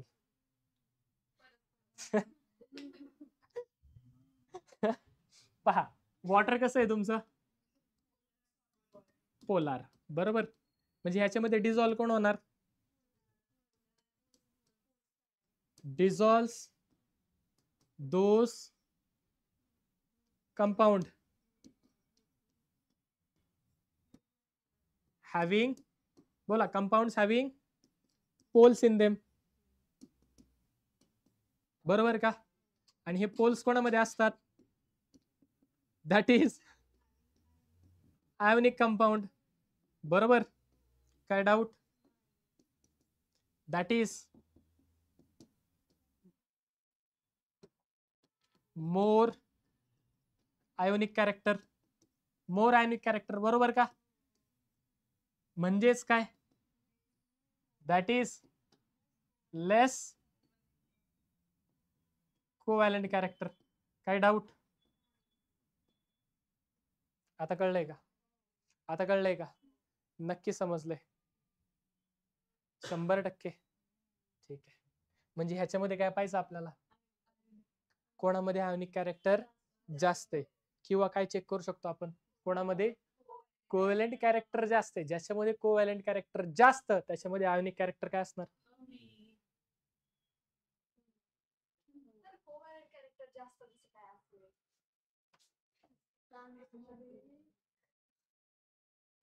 याच्यातलं काय काढायचं? थांब, होईल तुझं कन्फ्युजन दूर. आपण इथून मागे काय काढतोय सगळ्यांमध्ये? Percentage of covalent character. काय काढतोय सगळ्यांमध्ये? आयोनिक बॉन्ड मधलं कोव्हॅलंट कॅरेक्टर काढतोय. कोणता रूल? पजान्स. आयोनिक बॉन्ड मधलं कोणतं कॅरेक्टर काढतोय आपण? आयोनिक बॉन्ड मधलं कोणतं कॅरेक्टर काढतोय? याच्यातलं कोव्हॅलंट कॅरेक्टर कोणामध्ये जास्त असेल? दोन्ही पण Ag2O सारखे. मग काय चेक करणार तुम्ही? एनायन चेक करणार. काय चेक करणार तुम्ही? एनायन. बोला मग एनायन कोणता? कोणत्या एनायनची साईज जास्त? बोला. सल्फरची साईज काय असणार? OC से टीपो. Top to bottom size increases. Top to bottom size increases. Size कोणाची जास्त?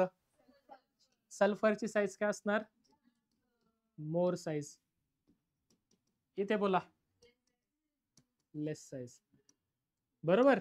आता पहा, आता पहा, आता पहा. साईज ऑफ एनायन जास्त, कोव्हॅलंट कॅरेक्टर. आता मग मला सांगा परत एकदा, साईज ऑफ एनायन जास्त, कोव्हॅलंट कॅरेक्टर. या दोघांमध्ये कोव्हॅलंट कॅरेक्टर कोणामध्ये जास्त असेल? Ag2S मध्ये काय असेल? Covalent character. हे काय आलं? Covalent character. बरोबर. Percent of covalent character. काय डाऊट? याच्यात काय डाऊट आहे?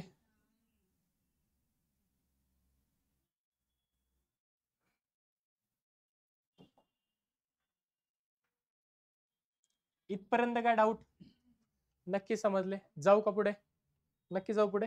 आता पहा, याच्यामध्ये आयोनिक कॅरेक्टर जास्त याचा अर्थ याच्यामध्ये कोव्हॅलंट कॅरेक्टर जास्त म्हणजे याचा आयोनिक कॅरेक्टर नक्की. आता पहा, Ag2S सर पेन बदला डायरेक्ट, विषयच नका ठेवू. पहा थांबा, पहा Ag2S लेस दॅन Ag2O हे काय तुमचं पर्सेंटेज ऑफ काय डाऊट. आयोनिक कॅरेक्टर जास्त कोणाचं, मोर आयोनिक कॅरेक्टर म्हणजे तो काय झाला आयोनिक कंपाऊंड. याचा अर्थ काय झाला, तो काय झाला, तो डिझॉल्व्ह इन वॉटर. पोल्स असतील that is it will be soluble in, म्हणजे या दोघांपैकी जास्त सोल्युबल कोण असेल, Ag2S is less soluble than Ag2O. आलं का, कळालंय का, दोघांमध्ये जास्त सोल्युबल कोण, Ag2O. का बरं, कारण कसं त्याच्यामध्ये आयोनिक कॅरेक्टर जास्त, त्याच्यामध्ये आयोनिक कॅरेक्टर. कळतंय, आता कळलं का ताई, आलं का लक्षात, नक्की. ठीक आहे, दे मागे एक्सप्लेन केले तेच येत असणार. ठीक आहे, FeOH thrice is less soluble than, म्हणजे बोला ऑर्डर काय येईल, FeOH थ्राइस आणि FeOH ट्वाइस, याचं काय जास्त असेल, पर्सेंटेज ऑफ आयोनिक कॅरेक्टर. बरोबर का, आता बरोबर आहे का, नक्की का. आणि पहा FeOH thrice greater than FeOH twice, ही कोणती ऑर्डर झाली, percent of covalent character, percentage of covalent character. Any doubt, आता कळलं का, नक्की कळलंय, 100%. अवघडलंय का. Next, melting point. Melting point of ionic compound is greater than, मग जर दोन कंपाऊंड दिलेत तुम्हाला, काय दिलेत तुम्हाला, दोन कंपाऊंड ज्याच्यामध्ये आयोनिक कॅरेक्टर जास्त आले, त्याचा मेल्टिंग पॉइंट काय असणार, म्हणजे पहा Ag2S आणि Ag2O, बरोबर, याच्यामध्ये मेल्टिंग पॉइंट जास्त कोणाचा असेल, Ag2O चं काय असेल, मेल्टिंग पॉइंट जास्त. आले का, असं का झालं, कारण आयोनिक कॅरेक्टर जास्त आहे आणि कोव्हॅलंट कॅरेक्टर काय याच्यामध्ये, काही कळतंय का आता, आले का, लक्षात आले, नक्की समजलंय. मग काही नसलं दिलं तरी तुम्ही ऑर्डर काढू शकता मेल्टिंग पॉइंटची. मेल्टिंग पॉइंट नाही दिला पण तुम्हाला कळू शकतं ना कोणाचा मेल्टिंग पॉइंट जास्त आहे, कोणाचा मेल्टिंग पॉइंट कमी आहे.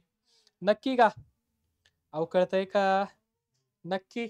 मग असं म्हणू शकतो का मी, melting point is directly proportional to percentage of ionic character and inversely proportional to percentage of, याच्यात काय डाऊट, नक्की कळाले, केवढं सोपं आहे, केवढं सोपं आहे. नेक्स्ट काय तुमचं, व्हॉट इज थर्मल स्टॅबिलिटी. आता म्हणा नाही झालं थर्मल स्टॅबिलिटी, झालं का नाही थर्मल स्टॅबिलिटी, काय असतं thermal stability, compound that are stable at high temperature are known as thermally stable. कळतंय, थर्मली स्टेबल कंपाऊंड्स, बरोबर. बोला काय असतात compounds, compound stable at high temperature is known as thermal stability. काय म्हणतो त्याला आपण, काय म्हणतो त्याला आपण, स्टॅबिलिटी. काय doubt, thermal stability of ionic compound is greater than, thermally stable कोणते असतात, आयोनिक. मग असं म्हणू शकतो का,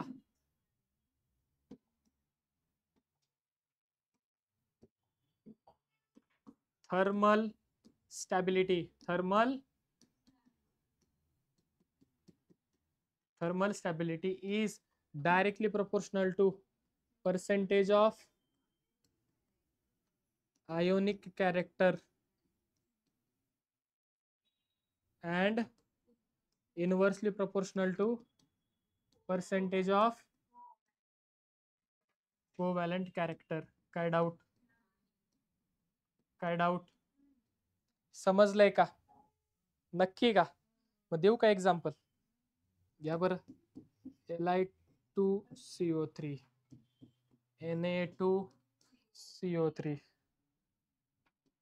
K2CO3 Rb2CO3. बोला कोण थर्मली जास्त स्टेबल असेल? कोण थर्मली जास्त स्टेबल असेल? हा,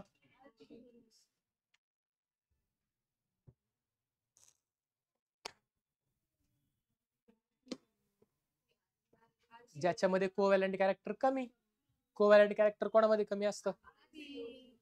बरोबर. आयोनिक कॅरेक्टर ह्याच्यामध्ये जास्त असतं, कोव्हॅलंट कॅरेक्टर कमी असतं, आयोनिक कॅरेक्टर जास्त असतं.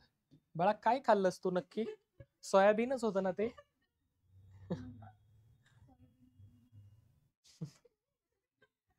काय डाऊट? नक्की दुसरं देऊ? नको? घ्या दुसरं घ्या. चला एक बरं राहू दे. चला काय तर मला येणारच होते आहे ना. म्हणजे टॉप टू बॉटम जाताना थर्मल स्टॅबिलिटी काय होते? वाढते. थर्मल स्टॅबिलिटी काय होते? Top to bottom increase. लिहून घ्या तुमच्या माहितीसाठी. नाही नाही, थँक्यू. मग एक्झाम्पल देणार. मला वाटलं आहे अजून. या BeCO3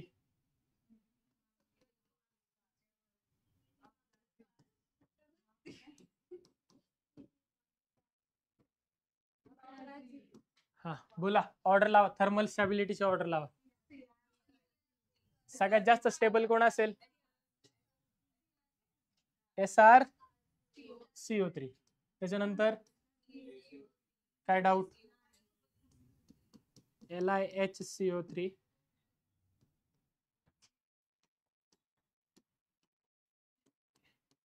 NaHCO3 KHCO3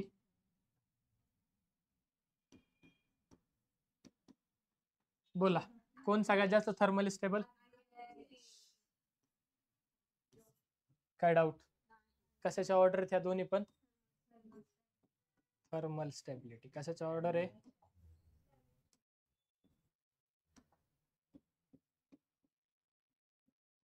thermal stability order. Thermal stability order. Any doubt? कसं आले? कळलंय?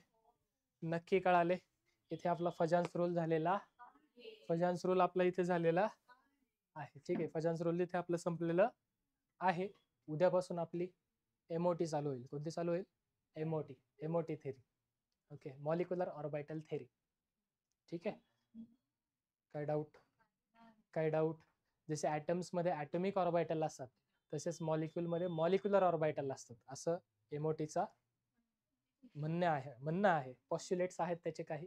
ते पॉस्ट्युलेट्स आपण उद्या पाहणार आहोत आणि उद्या आपली MOT कळते? नक्की? ठीक आहे. ते जरी मोठी वाटत असलं तरी ते MOT आहे. काय ते? MOT. आले लक्षात? ठीक आहे. स्कॅन करा. स्कॅनर नोट्स तुम्हाला भेटून जातील. बाकीचं आपण उद्या पाहू.